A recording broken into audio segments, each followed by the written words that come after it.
안녕하세요. 6월 15일 라디오 금천 뉴스라인입니다. 첫 번째 소식입니다. 유치원 급식 이물질 사건 기억하시죠? 작년 11월에 뉴스가 나왔었는데요. 그 피의자가 6월 10일 날 6월 10일 최종적으로 구속이 되었습니다. 그전까지는 구속영장이 청구되지 않았다가요. 10일 날 구속영장이 발부가 되었습니다. 그래서 아동 학대 혐의로 지금 특수부에서 A씨에 대해서 구형이 됐고요. 그 영장 실질 심사 앞에서는 이렇게 학부모들과 시민단체들이 급식 테러 교사 즉각 구속을 요구하는 시위도 진행이 됐습니다. 일단은 피의자인데요. 피의자 변호인은 피의자는 유치원에서 지속적으로 왕따를 당해왔으며 그로 인한 정신적 이상 증소로 인해서 처리된 사건이다라고 좀 해명을 하고 있습니다. 더불어서 CCTV를 봐도 실제로 어떤 물질을 넣는다거나 아니면 가루를 뿌리는 장면이 지켜지지 않았다. 경찰이나 피해 학부모들의 추측이 할 뿐이다라고 지금 혐의가 없음을 계속 주장을 하고 있습니다. 하지만 일단 구속은 되었고요. 그래서 학부모들은 그 사건 이후로 지금 많은 고통을, 정신적 고통을 당하고 있다는 부분인데요. 아이들이 사망하지 않았다고 해서 피해 사실이 너무 가볍게 여겨지고 있는 것 같아서 너무나 억울하다라는 심경을 좀 토로한 바 있습니다. 또한 충격으로 인해서 학부모들이 몸이 안 좋았었는데 이상 증세가 더 심화되어서 지금 지병이 악화되어서 투약 처방을 받고 있고 공포감과 정신적 충격을 받아 정신과 처방을 하지 약을 먹지 않으면 잠을 못 자고 있다고 고통도 호소했습니다.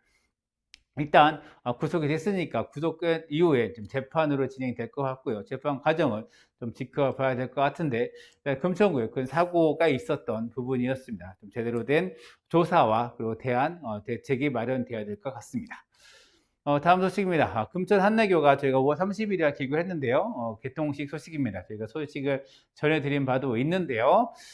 사실 안양천에 건너 있는 안천중학교의 통학 문제를 해결하는 것이 가장 큰 우선이었습니다. 여기 보시면 사진에 여기 한내교가 보이죠. 그리고 한내교 내려오면 바로 옆에 이렇게 이런 철문이 있습니다. 이것이 바로 안천중학교 후문이죠. 후문이 된 겁니다. 그래서 이 문이 보이지 않아서 대체 어디로 아이들이 학교를 가냐, 정문까지 걸어가야 되느냐라는 부분도 좀 항의가 좀 있었습니다. 하지만은 이렇게 좀 문이 만들어졌는데 일단 이 문을 좀 보신 금천구 주민들께서는 학교 정문치고는 너무나 보기가 안 좋다, 예쁘지 않다. 특히 중학생 한참 예민한 시기 아이들에게 좀 더 밝은 모양의 출입문이 있으면 좋겠다라고 좀 제안을 좀 드렸었는데요.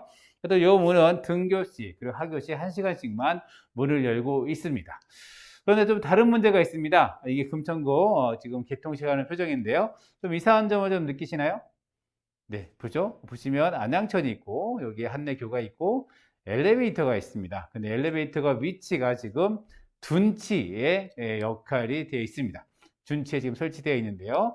이 둔치는 보시면 안양천의 수심에서 조금만 올라가면 바로 엘리베이터 승강장이 나옵니다.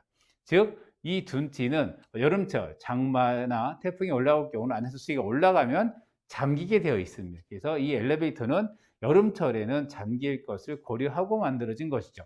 그러면은 잠겨도 될까라는 부분인데요. 이게 아까 이 부분의 앞쪽면입니다. 여기서 안양천에서 물이 이렇게 흘러오죠. 흘러가서 이쪽에서 이 세멘트에서 시멘트 부분에서 물을 받습니다. 받아서 이쪽은 좀 물을 직접적으로 받지는 않는데 일단 침수될 때마다 이걸 수리할 것인가라는 부분인데 보시면 엘리베이터에는 이 버튼이 있습니다. 버튼이 있고 저 상단에는 이렇게 층수를 표시하는 기판이 있죠. 그래서 일단 이것을 침수할 때마다 수리할 것인가 라는 부분입니다. 그래서 금천구청은 일단은 이렇게 엘리베이터가 있고 엘리베이터를 타면 엘리베이터 카가 있습니다. 우리가 탑승하는 곳이죠. 이것을 위로 올릴 거다 하면서 운행을 중단할 것이라고 얘기를 했습니다.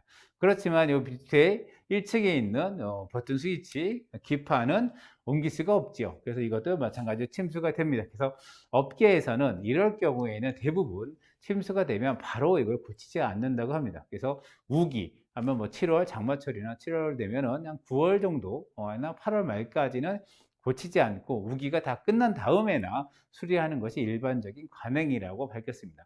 이 얘기는 7월까지 8월까지는 이것이 운행을 안 할 가능성이 상당히 높다는 부분이고요. 그러면 이를 매일매일 침수될 때마다 이것을 매일 청소하기에도 안타깝습니다. 왜냐하면 유지관리비라는 것이 들어가기 때문에 이것을 계속해서 청소해야 되는가라는 부분입니다.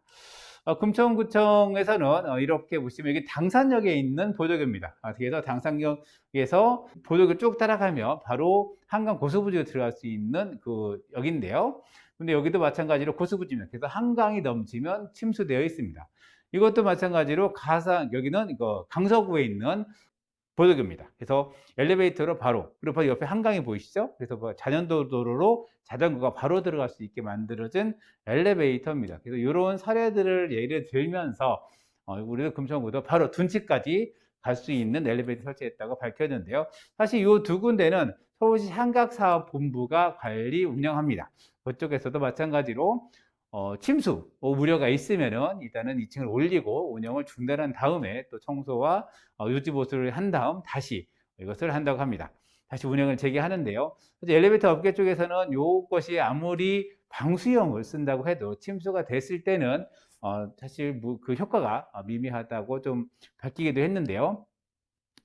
그래서 좀 이 부분에 있어서 일단 한강사업본부의 예산과 금천구의 예산은 다를 수밖에 없습니다. 그래서 이 유지 관리를 이렇게 감안하면서 이렇게 둔치까지 내려가는 것이 올바른가라는 부분이 좀 의문이 드는 거고요. 다른 거는 이것이 지금 항공사전으로 봤을 때의 둔치 한내교 모습입니다. 지금 이때는 사진에 안 나오지 않지만 이 하얀 부분이 기존에 있던 그 현대아파트에서 안양천으로 넘어가는 길입니다. 6교입니다. 여기에 지금 서부간선도로이고요.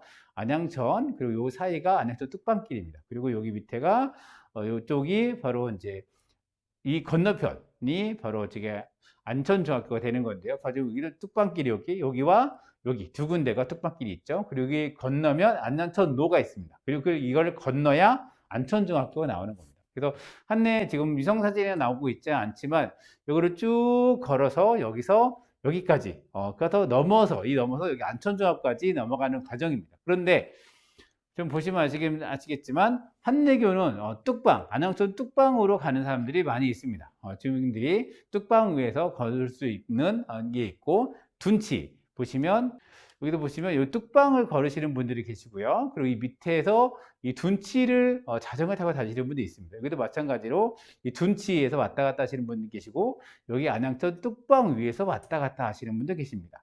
그래서 뚝방과 둔치를 서로 오갈 수 있게 만들어져야 되는데 이 지금 한내천 같은 경우는 엘리베이터가 있는 곳은 바로 이 둔치이고 그리고 저기에 이 큰 도로를 넘어서서 이 도로를 넘어선 안천중학교 엘리베이터가 있습니다.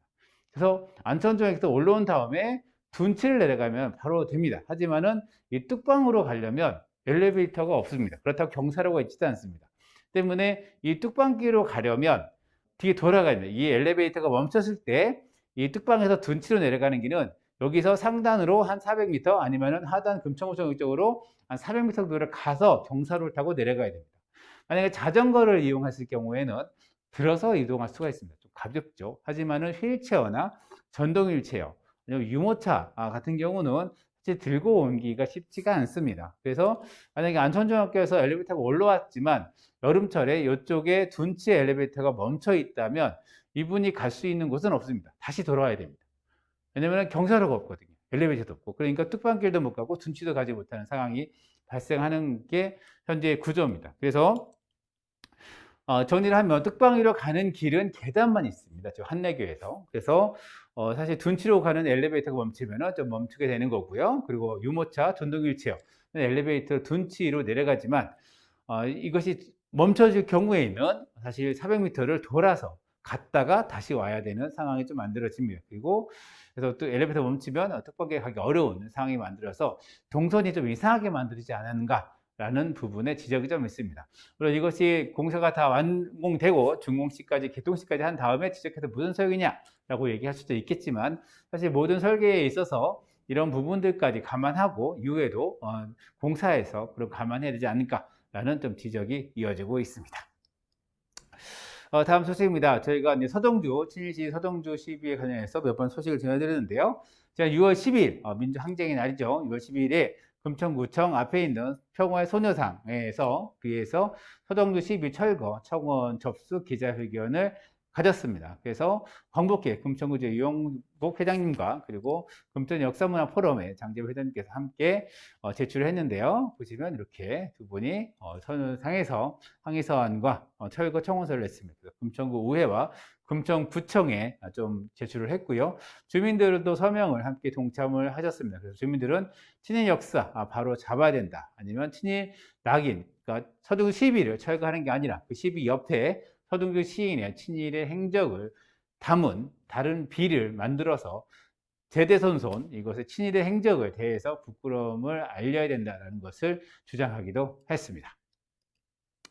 다음 소식입니다. 우리 금천구에 노동열사분이 계십니다. 그리고 박영진 열사가 있는데요. 이분께서 지난 6월 10일 민주항의 34도를 맞아서 국민훈장, 모란장을 수여를 받았습니다.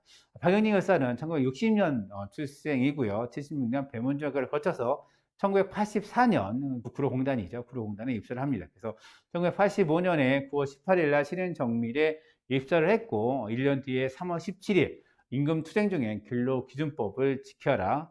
그리고 노동상권을 보장하라면서 부의지를 하셨습니다. 당시 25세였고요. 현재 마성모란 공원에 민족민주열사 묘역에 좀 안치되어 있습니다. 금천구 시민사회단체나 노동자분 매해 3월 17일 맞아서 사실 추모제를 진행을 하고 있습니다. 하여튼 지금 늦었지만 국민훈장 모란장에 수여된 것을 좀 알려주시면 좋겠습니다.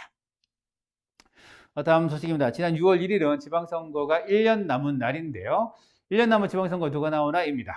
내년 스케줄을 보시면 2022년 3월 9일이 대선입니다. 대선하고 5월 10일 인수위원회가 있겠죠. 그래서 5월 10일 대통령 취임식을 갖게 되고요. 바로 한 26일 정도, 한 22에서 21일 정도 후에 바로 지방선거가 있게 됩니다. 때문에 이번 지방선거는 대선의 영향이 클 수밖에 없다. 어느 대통령 후보가, 어느 당 후보가 당선이 되느냐에 따라서 지방선거의 이 당락도 좌지우지 될 거다라고 생각이 드는데요.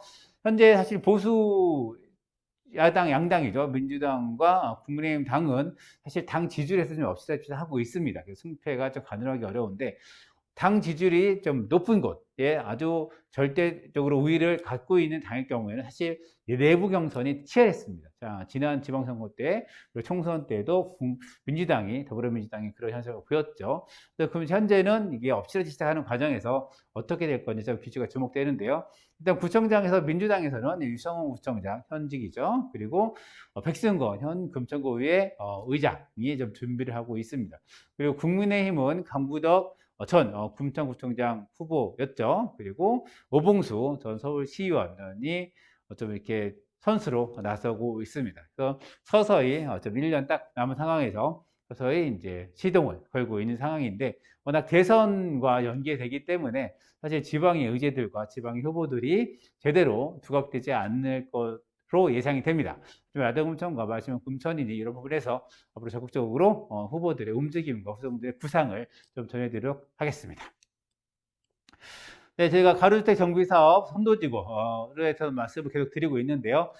주민설명회가 개최가 됐습니다. 왼쪽은 시흥 4동 설명회고요. 오른쪽은 시흥 5동의 설명회 모습입니다. 좀 내용을 좀 정리하면 6월 7일은 시흥 3동 주민설명회 개최가 됐습니다. 여기는 LH에서 나와서 설명을 했고요. 일단 결론은 정해진 것이 아무것도 없네요. 주민들의 질문입니다. 여기에 대해서 아무것도 없다는 답이었습니다. 사실 주민들 입장에서는 지금 자기가 무엇을 해야 되느냐, 동의서를 받아야 되느냐, 아니면 조합을 만들었냐 라는 부분에서 문의를 드렸고요. 사실 여기 설명에 나오신 분들께서는 일단 현재 법률이 국회에 계류 중이고 국회 안에서도 상임위에서 계속 논의를 하면서 내용이 바뀌고 있다는 것입니다. 때문에 현재 답을 줄 수 있는 게 아무것도 없다. 하다못해 주민 조합이든 아니면은 주민협의체든 여기에 사인할 동의서 양식도 정해진 게 없다는 겁니다. 그래서 결국에는 주민들에서는 원론적인 얘기만 들을 수밖에 없었다라는 부분이고요. 6월 8일 시흥 4동 설명회는 LH가 아닌 한국부동산원, 한국감정평가원이죠. 여기서 나와서 설명을 진행했습니다. 시흥사동 같은 경우는 기존에 재개발, 재건축을 추진했던 그런 조합, 추진하고 있는 분들이 좀 계셨고요. 이분들의 입장은 두 가지 좀 나눴는데요. 하나는 7층에서 15층 이런 저층 아파트를 할 거면 자기는 개발하지 않겠다라는 부분이었습니다. 또 반대쪽에서는 또 재개발이냐? 제가 20년을 살면서 이곳에서 네 번째다. 네 번째로 재개발하겠다고 얘기를 하고 있다. 대체 우리를 왜 가만두지 않느냐라는 지적도 있었습니다. 또 한 분은 여기서 지금 살고 있는 계신 분 중에서 이런 재개발이나 아니면 가로주 정비사업 개발 이슈에서 항상 있는 사람들의 목소리만 대변하지 않았는가?